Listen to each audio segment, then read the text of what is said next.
Quero convidá-los, então, à leitura da Palavra do Senhor nesta noite, seguindo ainda a nossa série em Apocalipse. Estamos chegando ao final do livro e hoje nós temos o capítulo 20 diante de nós. Mas nós não vamos expor todo o capítulo 20. Eu quero convidar os irmãos à leitura dos versículos 1 ao 10. Eu ia expor todo o capítulo, mas eu percebi que se eu fizesse isso, a gente perderia algumas nuances do texto. E para que os irmãos não passem assim por cima só do texto, apenas com uma obrigação de cumprir uma agenda, eu quero convidá-los a esse texto tão maravilhoso, 10 versículos apenas, do capítulo 20, que a gente possa refletir sobre esse texto maravilhoso hoje. Apocalipse, capítulo 20, versos de número 1 ao 10. Todos encontraram? Nos diz assim a palavra do Senhor. Então vi descer do céu um anjo, que tinha na mão a chave do abismo e uma grande corrente. Ele segurou o dragão, a antiga serpente, que é o diabo, Satanás, e o prendeu por 1000 anos. Lançou-o no abismo, fechou-o e pôs selo sobre ele, para que não mais enganasse as nações até completarem os 1000 anos. Depois disso, é necessário que ele seja solto por pouco tempo. Vi também tronos, e nesses sentaram-se aqueles aos quais foi dada a autoridade de julgar. Vi ainda as almas dos decapitados por causa do testemunho de Jesus, bem como por causa da palavra de Deus, tantos quantos não adoraram a besta, nem tampouco a sua imagem, e não receberam a marca na fronte e na mão. E viveram e reinaram com Cristo durante 1000 anos. Os restantes dos mortos não reviveram até que se completassem os 1000 anos. Esta é a primeira ressurreição. Bem-aventurado e santo é aquele que tem parte na primeira ressurreição. Sobre esses, a segunda morte não tem autoridade. Pelo contrário, serão sacerdotes de Deus e de Cristo, e reinarão por 1000 anos. Quando, porém, se completarem os 1000 anos, Satanás será solto da sua prisão e sairá a seduzir as nações que há nos 4 cantos da terra, Gog e Magog, a fim de reuni-las para a peleja. O número dessas é como a areia do mar. Marcharam, então, pela superfície da terra e sitiaram o acampamento dos santos, a cidade querida. Desceu, porém, fogo do céu e os consumiu. O diabo, o sedutor deles, foi lançado para dentro do lago de fogo e enxofre, onde já se encontram não só a besta, como também o falso profeta, e serão atormentados de dia e de noite pelos séculos dos séculos. Meus irmãos, Apocalipse capítulo 20, antes de já falei isso aqui dos outros textos, é porque Apocalipse é difícil mesmo, tá? Mas esse capítulo 20 é especialmente difícil, porque aqui se dividem praticamente todas as escolas de interpretação de Apocalipse. Das 5 principais, nenhuma concorda uma com a outra no que diz respeito ao Apocalipse capítulo 20. O milênio é literal? Serão 1000 anos de reinado literal de Cristo?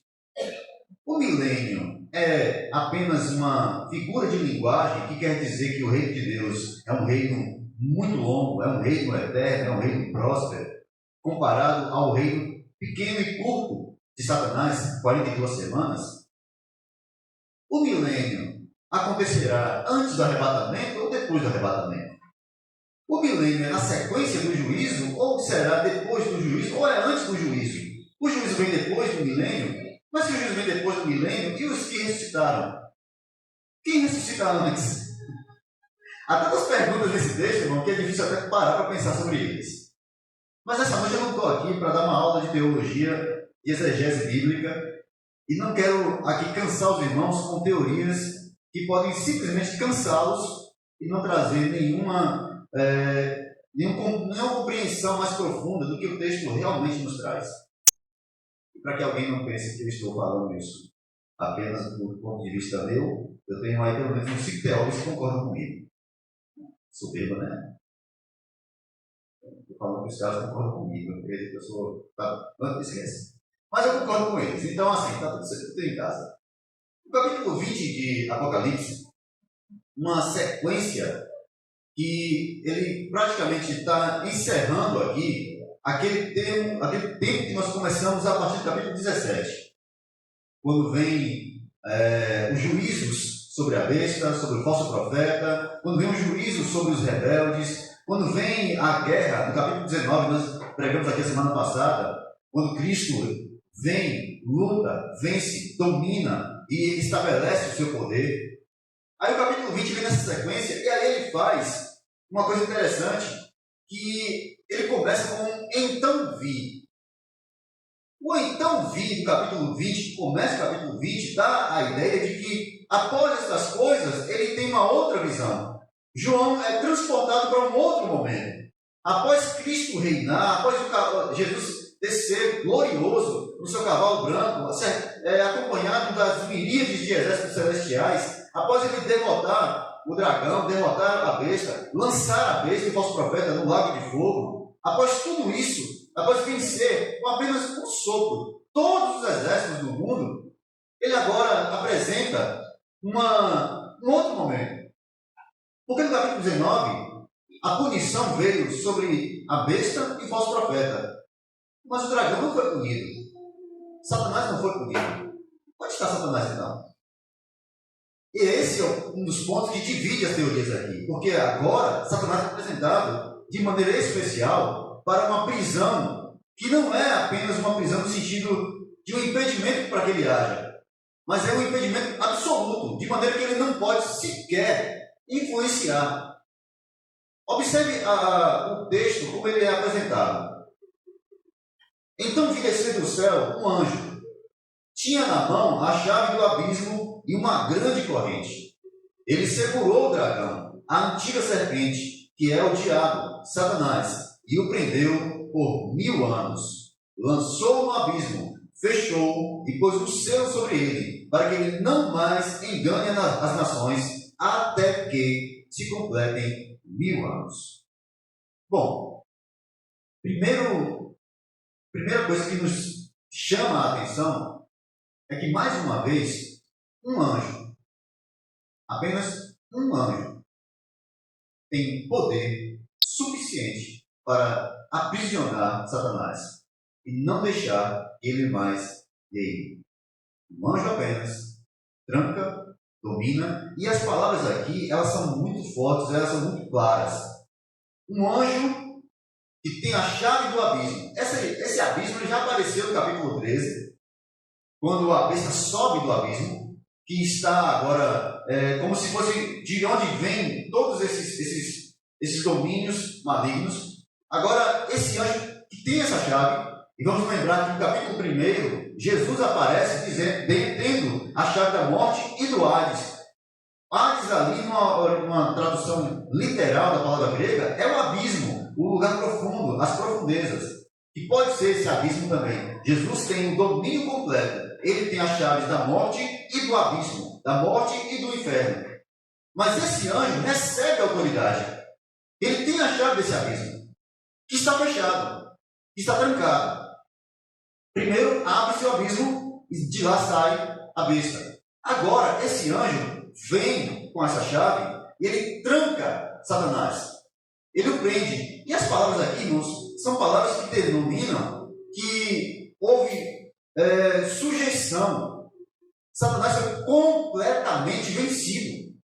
Não há resistência dele. Ele nem sequer esboça qualquer tipo de resistência.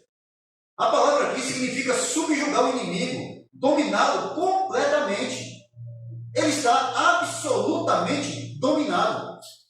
Não há qualquer tipo de esboço de um levante.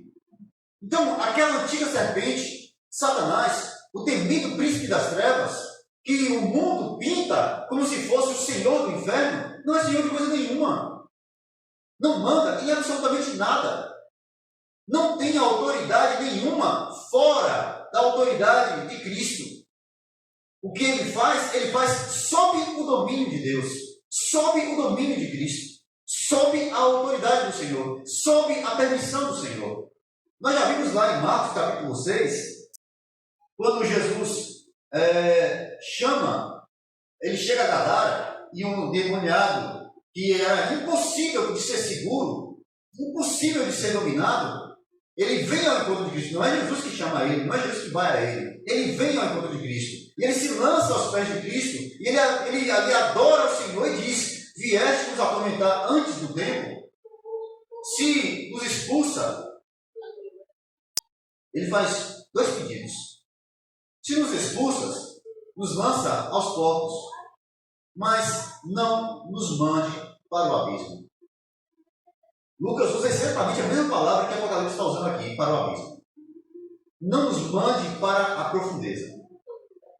Mas ali em Marcos há uma espécie de parábola viva do que Cristo faz. Porque Jesus diz a eles que eles podem ir para os porcos. Ele autoriza que eles vão para os porcos. Mas os porcos se lançam ao abismo e morrem afogados. De alguma forma, aquela imagem nos faz entender: no fim, Satanás será assim lançado ao abismo. No fim, ele será vencido de uma vez por todas. Então o anjo que está agora aqui tem uma cadeia, uma corrente, algemas, um instrumento de prisão. Satanás é acorrentado no abismo. As portas do abismo são fechadas e seladas. Ele não pode sair mais. Ele não pode mais exercer qualquer autoridade. Nesse período aqui, e aí agora, irmãos, eu não vou entrar no mérito da questão aqui, se é antes, depois, durante. Nesse período, nesse momento, de Apocalipse capítulo 20, Satanás é completamente dominado e neutralizado. Não tem mais domínio, não tem mais poder, não pode fazer coisa alguma. Ele não pode soprar sobre os homens, ele não pode ficar ao redor dos homens, ele não pode mais tocar nos homens, ele não pode enganar as nações. Observe que o propósito aqui, e aqui é uma palavra, eu não gosto de ficar repetindo palavras gregas porque eu acho que isso cansa os irmãos, mas aqui é uma palavra muito importante que é rina, uma palavra grega, que significa para quê? Propósito. Ora, o anjo trancou Satanás no abismo. Oxe, mas por que ele matou logo? Né? A pergunta é essa, né? Rapaz, dominou. Não tem mais poder. Por que não mata logo esse traste? Por que não acaba logo esse negócio? Por que não encerra logo isso? Não. Ele é preso até que se completem os 1000 anos. Ele é preso para que aguarde até que se complete esse tempo. Até que se complete o tempo do reino dos filhos de Deus. Ele será acorrentado. Agora, preste atenção no final do versículo 3. Lançou um abismo, fechou, pôs o selo sobre ele, para que não mais engane as nações. Esse é o propósito. Até que se completem os 1000 anos. Depois disto, é necessário que ele seja solto por pouco tempo.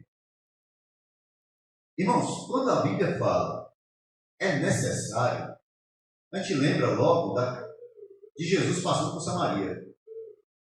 E o texto diz que era necessário que ele passasse por Samaria. Necessário, na verdade, não era. No sentido de que não era obrigatório. Tinha outros caminhos.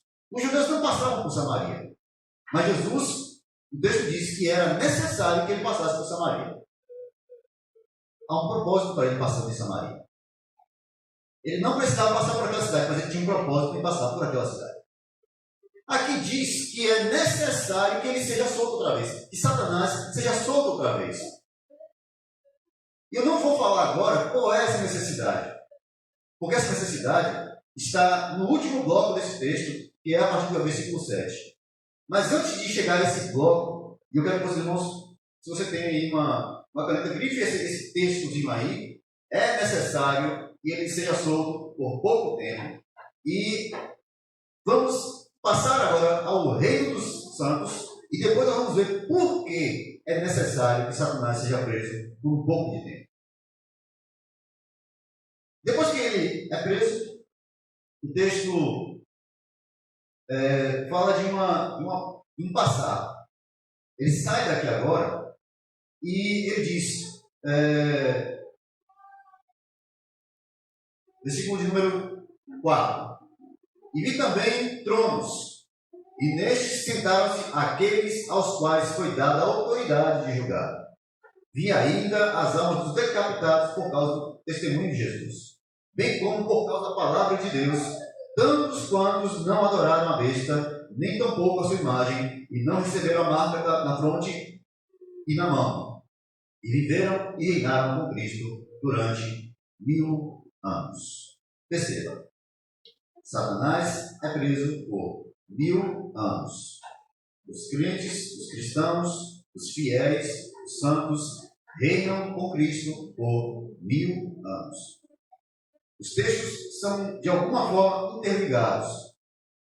E o ponto aqui é, primeiro, o Senhor cumprirá todas as suas promessas.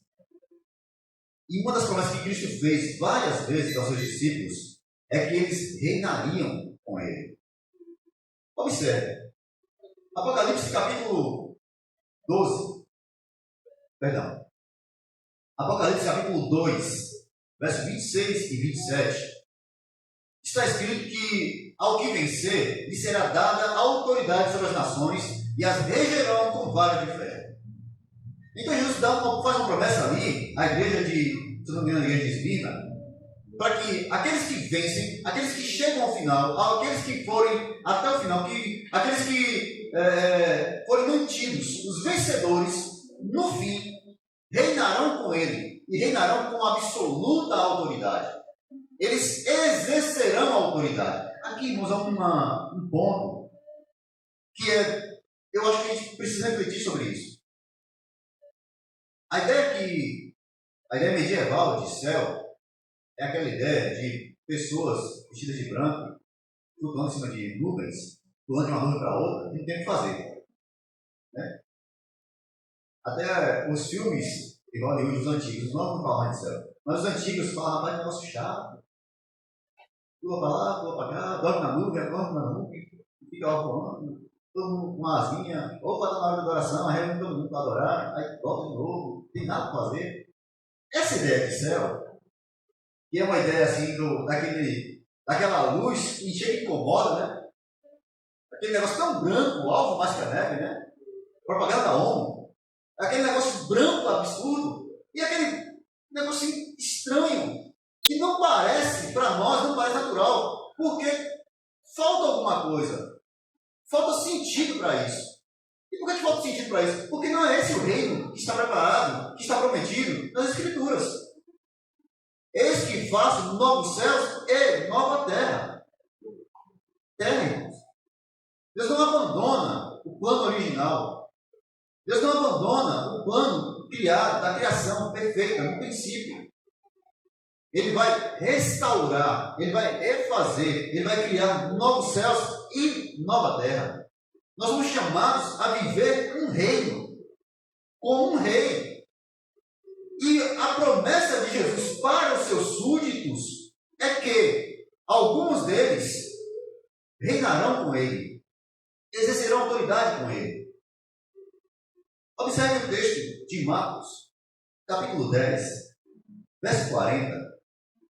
Porque dá a impressão a nós que a gente só leva para o pecado, né, de João e Tiago. Marcos capítulo 10, verso 40 a seguir, está ali a mãe dos filhos de Zebedeu, João e Tiago, que chegam lá e usa da influência, né, para tentar convencer Jesus de colocar eles dois como principais no reino. Olha, eu fico à direita, Tiago fica à esquerda e está em casa. E chama a mãe, essa mãe, né? Pedido de mãe, aí para ver se intercedia de Jesus.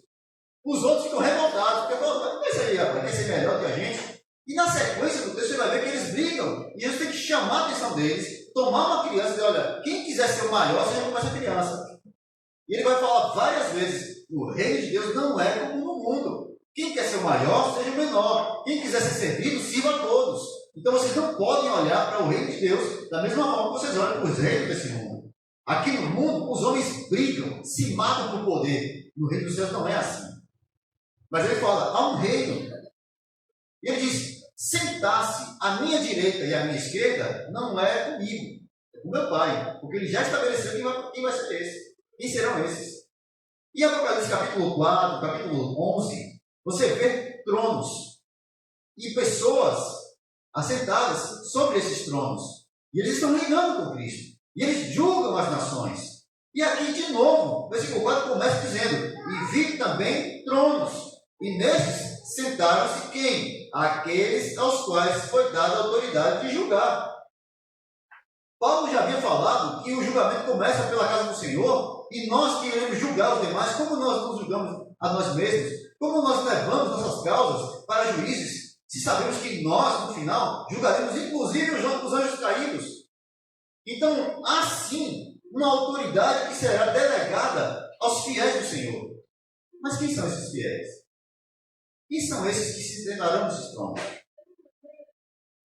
Vi ainda as almas dos decapitados por causa do testemunho de Jesus, bem como por causa da palavra de Deus, tantos quantos não adoraram a besta, nem tampouco a sua imagem, e não receberam a marca na mão nem na fronte, e viveram e reinaram com Cristo durante 1000 anos. Quem reinará com Cristo? Os fiéis, os que irão até o fim. Mas não só isso. Parece aqui, e é interessante, porque a ideia que a gente tem de igualdade é uma ideia mundana, é uma ideia marxista. Porque a nossa ideia de igualdade é todo mundo no mesmo nível. A igualdade do céu não é essa. No céu há hierarquia. E é tão clara a hierarquia do céu, que inclusive os anjos obedecem a um tipo de hierarquia. Há uma hierarquia, sim. Jesus é claro em dizer maiores e menores no reino dos céus. Ele chega a dizer que aquele que servir um copo de água será maior no reino dos céus. Será chamado maior no reino dos céus. E quando ele fala de João Batista, ele diz, porque aquele que me serve, aquele que confia, aquele que dá ouvido à minha palavra, eu vos digo que esse é maior do que João Batista. Então, assim, uma espécie de hierarquia. Não me pergunte como isso funciona e nem me pergunte quem é que vai exercer esses cargos. Isso não importa. Isso não é principal no Evangelho. O Evangelho não está aqui tratando de quem vai ser bom ou ruim. Lembre-se, irmãos, nossa ideia aqui de maior e menor é uma ideia contaminada com o pecado. A gente não consegue pensar em hierarquia sem pecado, porque a gente sempre acha que se tem alguém acima de nós, vai nos oprimir. A ideia é marxista. Se tem alguém acima de nós, então essa pessoa ela é superior a nós, então ela vai nos oprimir, ela vai exercer poder sobre nós, nós vamos ser infelizes porque a gente tem que obedecer. Não. Aqui, nesse estado, nesse lugar, nesse reino de Cristo, não há mais superiores e inferiores no sentido mundano. Não há mais pecado. Não há mais Satanás perturbando o juízo daqueles que estão reinando. Satanás está preso.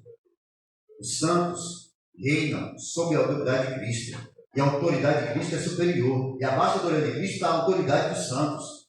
E há as nações sobre as quais eles reinam. É impossível aqui eu fazer algum paralelo sem cair em algum tipo de erro escatológico, porque, como eu disse, o capítulo 20 de Apocalipse é muito complexo. Porque, ora, ele concorda com os amilenistas, ora, ele concorda com os pré-milenistas, e em alguns momentos ele concorda também aqui com os pós-tribulacionistas. Então, assim, é um negócio meio complexo. Qual é a lição que fica? Qual é o ponto essencial do Apocalipse? Se você quiser aprofundar, depois você faz um curso teológico ali, né? O irmão Gui está fazendo um curso ali, tem outros cursos, fica à vontade. Vai lá, se inscreve lá no curso de Leandro Lima, que é o cara agora que fala sobre escatologia, sobre escatologia, né? Não vai ficar ouvindo orelha igual eu, ouve lá o Leandro Lima. Então, aqui, o texto do capítulo 20 tem uma lição clara nesses versículos 4 ao versículo 7. Ao versículo 6. E qual é a lição? O Senhor não só resgatará a sua igreja, mas Ele dará à igreja, ao seu povo, um reino santo, justo, bom, perfeito. Nós estaremos no reino de Cristo. Nós estaremos no lugar onde Ele estará. E Ele será rei sobre nós. E alguns, os fiéis do Senhor, que morreram nas arenas, que foram decapitados por causa do testemunho de Cristo, que não aceitaram a forma de pensar do mundo, que não se renderam à filosofia mundana, que não se venderam aos desejos da carne, que não se venderam às concupiscências dos olhos, à concupiscência da carne, à soberba da vida, como nós ouvimos aqui ontem à noite. Quem não se rendeu a essas coisas estará com Cristo, não só estando, mas reinando com Ele. Ser fiel, irmãos, até a morte, dar-te-ei a coroa da vida. A coroa fala de reinado.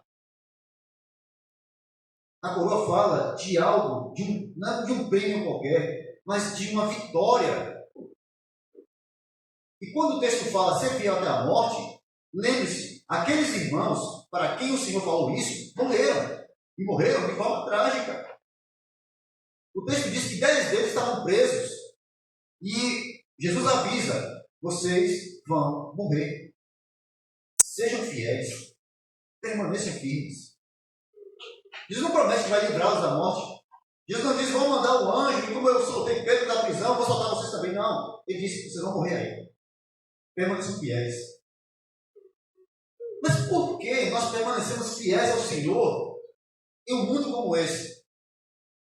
Parece tão agradável o mundo, parece tem tantas coisas que nos agradam, que nos atraem. Tanta coisa boa, tanta coisa gostosa, tanta coisa que eu quero participar, que eu quero usufruir. Por que eu não posso participar de tudo isso aqui? Porque tudo isso está envolto em uma nuvem, em um charco de lodo do pecado. Nada aqui é puro, nada aqui é santo. Então, nós não participamos das coisas deste mundo, não é porque nós apenas queremos nos separar do mundo, mas é porque tudo parece estar tão baixo, tão vil, tão contaminado. Mesmo aquelas coisas que parecem boas, irmãos. Sabe, às vezes eu vejo instituições que fazem obras de caridade, eu acho tão bonito isso, mas depois eu vejo que elas se promovem com isso, que promovem fulano, ciclano, beltrano, que promovem o deputado fulano, o vereador ciclano, que promovem o cara lá que quer ser candidato a alguma coisa. Há sempre um porquê, há sempre um pecado atrás, há sempre a idolatria maldita do homem por si mesmo. Sempre. Nunca se lembram daquilo que Jesus disse, se der com a mão direita, não saiba a tua esquerda. Faça a tua esmola diante de Deus, esconde dos homens.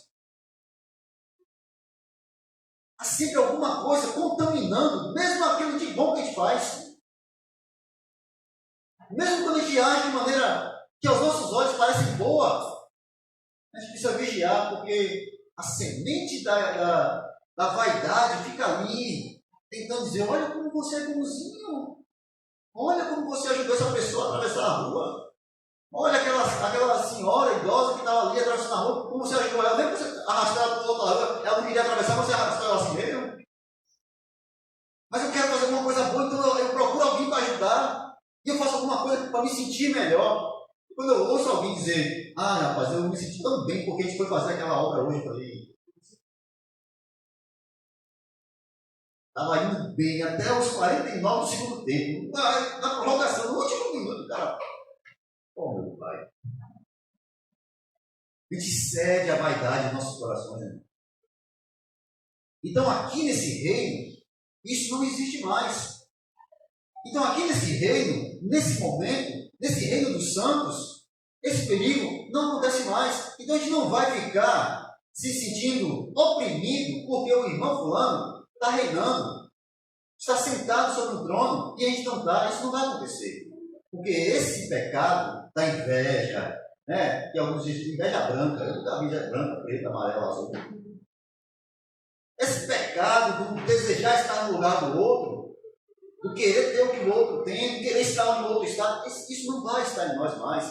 Porque sabe qual é o problema? O problema é o enganador. O problema é Satanás. O problema é a serpente que enganou a Eva lá do Jardim do Éden e continua enganando de lá para cá. Ele não estará mais lá. Ele não estará mais perturbando o nosso juízo. Então não haverá mais possibilidade de sermos conduzidos a não servir ao meu irmão, porque eu acho que ele não é digno de mim. O reino de Deus é um reino perfeito, santo, justo e bom. Mas o interessante é que há duas ressurreições aqui. Perceba, há uma separação. A primeira ressurreição é dos santos. Isso coaduna com o que Paulo diz em 2 Tessalonicenses, capítulo 4, em que Paulo diz que quando o Senhor vier, primeiro ele chamará, a trombeta tocará, e os que morreram em Cristo ressuscitarão primeiro. Nós que estivermos vivos, nos uniremos a eles e assim estaremos consigo para sempre. Isso coaduna com o que Paulo diz, porque os santos ressuscitam. Mas onde estão os ímpios? Não. Temos aqui agora? Não. Eles vão ter que aguardar.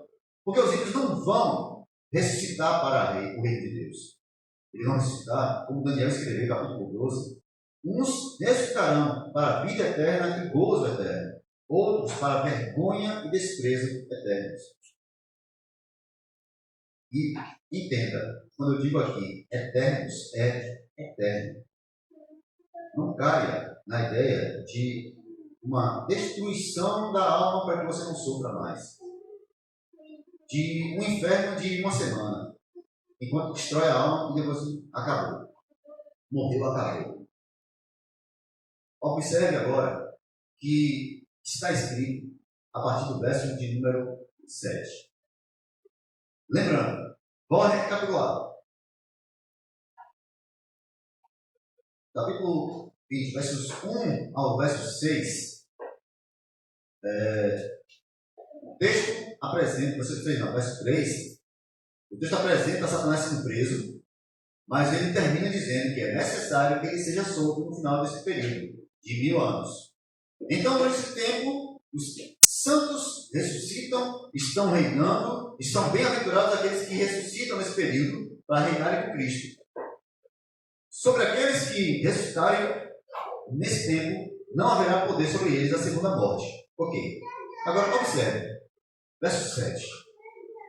Quando, porém, se completarem os 1000 anos, Satanás será solto da sua prisão e sairá a seduzir as nações que há nos 4 cantos da terra, Gog e Magog, a fim de reuni-las para a peleja. O número dessas é como a areia do mar. Marcharam, então, pela superfície de toda a terra e sitiaram o acampamento dos santos e a cidade querida. Antes de nós concluirmos o texto aqui, vamos voltar agora. É necessário que ele seja solto por um período de tempo, um pouco tempo. Irmãos, se isso é literal ou é alegórico, aqui não importa tanto. O que chama a atenção é o fato de que, mesmo sob um juízo, um reinado absolutamente santo e perfeito, pense assim, pense comigo. Eu quero chamar a sua atenção aqui, observe. Digamos que nós tenhamos um reino perfeito. A gente não tem um presidente perfeito, a gente não tem um governador perfeito, a gente não tem um prefeito perfeito, a gente não tem ninguém nesse mundo que governa que é perfeito. Ninguém. Mas aí vem o reino de Cristo, perfeito. Cristo é perfeito, santo, absolutamente santo. Ele é justo. Antes dele tomar o reinado, quando ele estabelece o seu reino, ele já, de cara, ele já os manda para o inferno, para o lago de fogo, e ele prende definitivamente Satanás. Está lá, 1000 anos, está preso. Então não há nenhum tipo de obstáculo ao reino santo de Deus. Os exércitos que seguiram a besta foram destruídos pelo sopro da boca de Jesus, na primeira guerra, lá no capítulo 19. Aí ele agora estabelece o reino. Ele está reinando. Absoluto, poderoso. Um reinado santo, bom, justo, perfeito. Não há nada fora do seu lugar. Quando termina esse período, Satanás é solto. O que as nações fazem? O que os homens fazem?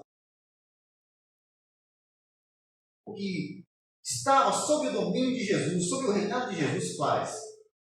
Se une a Satanás contra Cristo. Eles viveram sob o reinado de Cristo, mas assim que Satanás é solto, eles fogem, eles se alinham a ele, eles se reúnem junto com Satanás, e eles vêm contra os santos. Eles se unem a Satanás e vêm contra o reino de Cristo, e eles querem impedir, eles querem dominar, mesmo. Olha que uma loucura humana. Isso é loucura. Eles perderam de uma forma absurda a Primeira Guerra. Jesus só sobrou. Acabou os exércitos. Não houve nem guerra. Os exércitos foram dizimados com um sopro da boca de Cristo. Agora, de alguma forma, Satanás os convence de que a segunda batalha eles podem vencer. De que eles podem, sim, vencer Deus. De que eles podem, sim, viver sem aquele opressor que está sentado naquele trono. E eles vão atrás dele. E eles se unem a ele. E, de novo, morrem. De uma forma tão rápida e tão instantânea como foi a primeira batalha. Primeiro foram os reis, foram os exércitos. Agora são as nações, todas elas, se rebelando contra o Senhor. E o Senhor simplesmente desce fogo do céu e consome todo mundo. Há uma expressão aqui que é interessante, que esse capítulo 20, ele traz algumas coisas que são bem, assim, como eu posso dizer, não estranhas, mas a gente precisa parar para pensar. Primeiro, esse texto ele ecoa Ezequiel, capítulo 36, 37, até o 39, até o 41, se não me engano. Ezequiel vai falar lá sobre Gog e Magog. É Ezequiel que dá esses nomes. A briga teológica é para saber quem é esse povo. Não há nação no mundo com esses nomes. Nunca houve. Nunca houve uma nação, um lugar, um país, uma cidade, um bairro, uma rua com esse nome. Entendeu? Não é o nome de uma pessoa. Não é o nome de uma região. Gog e Magog já foram aliados ou já foram, de alguma forma, identificados como alguns lugares do Oriente Médio, mas não batia as colocações. Tudo indica que, como Ezequiel usa uma linguagem lá, que é nos últimos dias, então, de alguma forma, Ezequiel está apontando para isso que João está dizendo. Nos últimos tempos, no final, quando termina tudo, o final absoluto, essas nações se reúnem contra Cristo. Gog e Magog. Gog e Magog tem uma expressão que significa, basicamente, todas as nações, todos os povos, de alguma forma que se declaram inimigos de Cristo, inimigos de Deus. E eles se unem contra Cristo. O mundo, irmãos, sempre se unirá contra Deus, contra Cristo. O mundo sempre penderá para a rebelião contra Deus e contra Cristo. Contra a palavra de Deus. Contra o reinado do Senhor. Note que o senhorio de Jesus não é apenas dizer Jesus é Senhor. O senhorio de Jesus significa que Ele é absolutamente dono de nós. Dono. Se você diz assim, eu não sou escravo, então você não compreendeu o Evangelho. Porque Paulo diz, eu sou todos escravo de Cristo. Você não pode, entenda isso, não há homens livres. Não existe homens livres. A liberdade é uma das características mais fortes da democracia, do pensamento dos nossos tempos. Sermos livres, de sermos livres para ir e vir. Ninguém é livre para ir e vir. Não paga, vai lá na BR e não paga o pedaço para ver se passa. Ninguém é livre para ir e vir. Ah, eu sou livre para ir e vir. Entra no ônibus, sem máscara, como estava antes, para ver se tu vai para algum lugar. Tu não vai para lugar nenhum, não é livre para ir e vir. Né, Mateus? Você não é livre para nada. Você está sempre sob autoridade. Você não é livre para coisa nenhuma. Então, assim, a gente acha que Nós somos livres. Jesus nos chamou para a liberdade. Para a liberdade dos filhos de Deus, do reino de Cristo. A liberdade do reino de Cristo é diferente.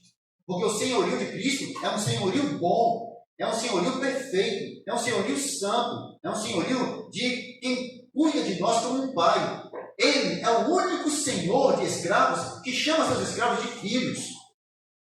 Ele é o único soberano sobre seus servos que chama seus servos de filhos, que manda seus servos se assentarem à mesa com ele, que comem com ele, que vivem com ele, que ouvem dele a palavra: eu amo vocês, eu cuido de vocês, vocês são ovelhas do meu aprisco, ninguém tocará em vocês. É nesse sentido, irmãos, que apesar de nossa vontade não ser nossa, a volição, a vontade humana, que é escrava, você tem que saber para quem você vai, a quem você se entregar como escravo. É isso que Paulo disse.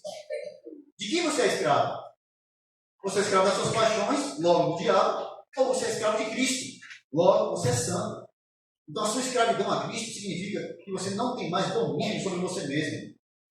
Cristo é Senhor de nossas vidas. Senhorio de Cristo é isso. E aqui, esse senhorio de Cristo, ele é absolutamente mostrado.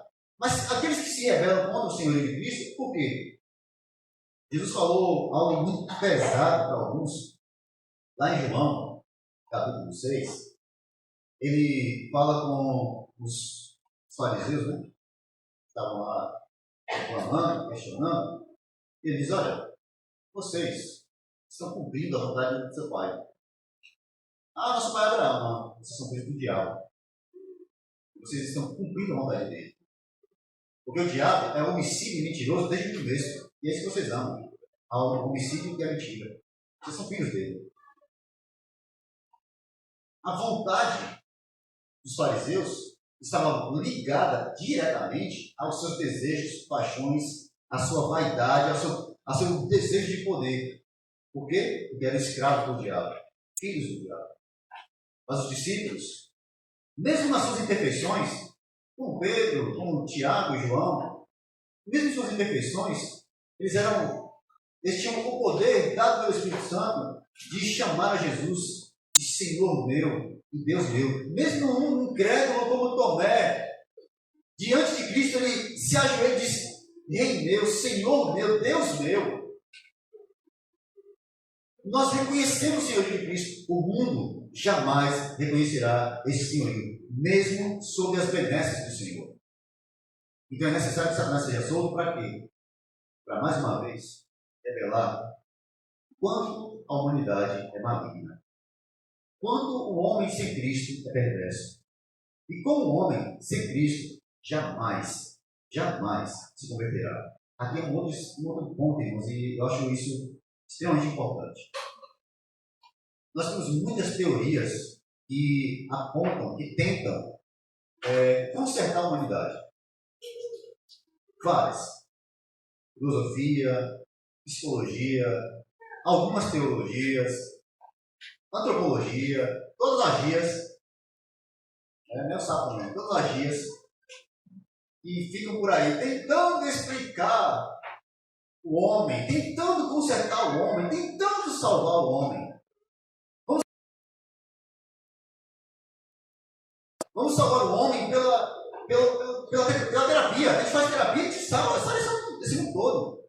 Vamos sarar o mundo, vamos salvar os homens pela igualdade, pelo amor. Vamos pregar o amor. Mas, irmãos, toda tentativa de consertar o mundo fora de Cristo é só para levar o mundo mais a fundo ainda. Porque é sempre vaidade e vaidade e vaidade. É sempre pecado sobre pecado sobre pecado. É sempre um pecador tentando achar um meio de transformar o outro em mais pecador do que ele. Não há como consertar esse mundo. Não há teoria que conserte esse mundo. Não há filosofia que salve esse mundo. Não há teoria, por mais fantástica que seja, que consiga estabelecer um caminho para esse mundo se tornar um paraíso aqui na Terra. Não haverá paraíso aqui na Terra sem Cristo. Por quê? Porque Cristo é o único capaz de transformar o homem. Sabe por quê? Porque ele não faz uma terapia. Ele não muda o status do homem de forma social apenas. Ele não tira o homem da rua e coloca numa casa. Ele não tira o homem da mendicância e coloca num palácio. Ele tira o velho homem do homem, ele mata o velho homem, mau, pecador, que não se arrepende, e coloca nele o seu espírito, a sua santidade, o seu nome. E aí sim, esse homem é poderoso para viver uma vida completamente diferente. É por isso que você, quando olha para um convertido de verdade, você não consegue reconhecê-lo. Por quê? Porque um novo convertido, ou um homem convertido, nunca mais será o mesmo homem. Nunca mais olhará para o mundo da mesma forma, porque os olhos dele foram abertos, porque os ouvidos dele agora ouvem a voz do Senhor, porque os pés dele não conseguem mais caminhar para o abismo do pecado, porque as mãos dele não conseguem mais tocar aquilo que é impuro. O homem convertido, ele não é convertido por apenas aquilo que eu falar, aquilo que eu pregar, ele não é uma ideia que entra no coração do homem. O homem é convertido quando Cristo mata ele. Quando Cristo traz ele de volta à vida como um novo homem. Necessário vos é nascer de novo. E isso só pode ser feito pelo Espírito Santo. Não é por vocês. Isso só pode ser feito pelo sangue de Cristo, que nos purifica de todo o pecado. Não pode ser feito por ninguém. Não há poder no homem. Não há poder em nenhum tipo de filosofia. Só Cristo, Deus. Apenas Cristo. Somente o Evangelho. Então esse reino e esse poder de Cristo, ele é demonstrado de maneira absoluta aqui. Satanás é solto. De novo os homens vão atrás dele. Amam a ele. Desejam a ele. Por quê? E como eu já falei aqui em pregações anteriores, a besta dará aos homens o que elas querem, o que eles querem. Poder, beleza, vaidade, tudo que eu quero, tudo que eu desejo, e liberdade para fazer o que eu quiser sem ninguém ficar me dizendo que está errado, é pecado. Oh, maravilha! Eu posso pecar sem culpa. Não tem aqueles que fazem a dieta, você posso agora comer sem culpa? Pois é. O pessoal quer fazer dieta de pecado. Eu posso pecar sem culpa. Tira o evangelho, eu posso pecar sem culpa. Não é assim? Mas o reino de Cristo, não. Porque não haverá culpa. Por quê? Porque não haverá mais pecado. Não haverá mais tentador. Não haverá mais o adversário de nossas almas. E por último, para encerrar nesta noite, o fim do texto diz, verso número 10. O diabo, o sedutor deles, observe, é a quarta vez que a Bíblia chama o diabo de sedutor. O diabo seduz. O diabo não bate, não estrangula, ele seduz. Ele atrai. Ele dá o que você quer para que você caia. Ele é um caçador. E como bom caçador, ele sabe que tipo de isca, que tipo de munição, que tipo de ceva, né, como os caçadores falam, né? Que tipo de comida a sua caça gosta. E é lá que vai matar a sua caça. Então, o sedutor, o diabo, o sedutor deles, foi lançado para dentro do lago de fogo de enxofre. Acabou. Fim do diabo. Onde já se encontram não só a besta, mas também o falso profeta. Preste atenção nisso. E serão atormentados de dia e de noite. Por quanto tempo? Quanto tempo, irmãos? Você sabe essa expressão aí, pelos séculos dos séculos, é a mesma expressão que está em Apocalipse capítulo 4, quando Deus diz que Cristo reina pelos séculos dos séculos. É a mesma expressão que Paulo usa para falar sobre o reino que virá e do reino de paz pelos séculos dos séculos, da habitação celestial pelos séculos dos séculos. Eternidade. Então essa ideia de inferno de uma semana, inferno de um mês, dos séculos. Satanás será lançado no inferno. Segunda coisa que você vai aprender aqui. Satanás não é senhor de coisa nenhuma. O inferno não é o reino dele. O inferno é o lugar para onde ele vai para sofrer eternamente. Junto com a besta, junto com o falso profeta e junto com todo aquele que não foi achado escrito no livro da vida. Isso é para ser não e que bem. Eu não sei se fala. O inferno é para sempre. Assim como o céu é para sempre. A expressão é a mesma. Não se deixe enganar. Lembre-se, engano é do diabo. Não se deixe ludibriar pela ideia de que não, esse negócio de inferno é coisa da Idade Média. Lembra daquele filme lá que o pessoal botava o povo queimando? Aquelas ideias do povo todo pegando fogo. Aquilo é coisa da média. É invenção. Meu querido, esse texto aqui foi escrito no primeiro século. Muitos séculos antes da Idade Média. Esse texto aqui foi escrito por João, a última testemunha viva de Jesus, o último dos apóstolos. Esse texto aqui foi escrito diante de uma revelação para o último dos mártires, que é João, que estava preso na ilha de Patmos, recebendo do Senhor a revelação das coisas que aconteceriam nos últimos dias. Aqui não há fantasia. Aqui não é um pensamento humano. Aqui não é uma invenção da Igreja Católica Romana. Isso aqui, irmãos, é bíblico. Está escrito. E não só aqui, mas outros textos que nós vamos ver nas semanas seguintes. Então não se deixe enganar. Por último, quando nós vemos aqui esse texto tão brilhante, eu quero deixar aqui, irmãos, 4 lições para nós nessa noite. Primeira lição. Independente da linha de interpretação que você assuma, se você é pré-milenista, amilenista, pós-milenista, pré-tribulacionista histórico, pós-tribulacionista, qualquer coisa que você seja, qualquer isca que você tenha, independente da sua interpretação do Apocalipse capítulo 20, ele nos ensina uma coisa muito clara. Deus é absolutamente soberano e superior a todas as forças deste mundo. Ele domina poderosamente, plenamente, de maneira soberana, inclusive sobre Satanás. Não há nada fora do controle dele e não há nada que ele não faça conforme a sua boa vontade.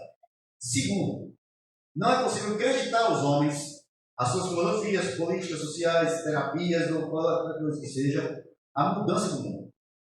A frase homens transformados transformam o mundo é um engano, é um engodo, é uma mentira. Só Jesus tem poder de transformar os homens e criar um novo céu e uma nova terra. Só Cristo pode fazer uma nova terra, novos homens, uma nova natureza. Terceiro, homens que amam a Deus acima de todas as coisas estão fadados. Homens que não amam a Deus acima de todas as coisas estão fadados a servirem ao diabo. Por que eu estou dizendo isso? Porque no fim, o que estabelece que nós seremos fiéis ao Senhor é se nós o amamos. Irmãos, pense na sua relação com Cristo. Pense em quem é Deus para você, de verdade. Você ama a Deus acima de todas as coisas? Você ama ao Senhor acima de tudo? Ou você ama a si mesmo? Ou você é seu maior ídolo? Ou você apenas ama a Deus de forma secundária, quando você precisa dele? Amarás o Senhor teu Deus de todo o teu coração, de toda a tua alma, com todo o teu entendimento. É assim que precisamos amar o Senhor. E assim nós seremos guardados de cair nas astutas ciladas do diabo. E por último, parafraseando Billy Graham disse que ele uma vez escreveu dizendo assim: eu li a última página da Bíblia, eu sei que no fim será bom. No fim, nós venceremos. Eu posso dizer que podemos descansar em Cristo, porque a última página da história escrita por Ele mesmo diz que nós somos mais que vencedores. Nós seremos guardados, nós seremos fortalecidos. No fim, Cristo reina absoluto e soberano. Mesmo que agora o mundo tente nos dizer de todas as formas possíveis e impossíveis de que é idiotice nossa. Agora eles não sabem, mas um dia eles saberão. Agora nós não somos conhecidos, mas um dia eles conhecerão. Agora, os reinos deste mundo se levantam, mas um dia o único rei, absoluto e soberano, se levantará e nunca mais haverá outro rei.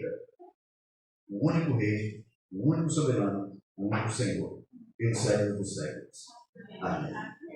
E Deus e Cristo nos abençoe, meus irmãos.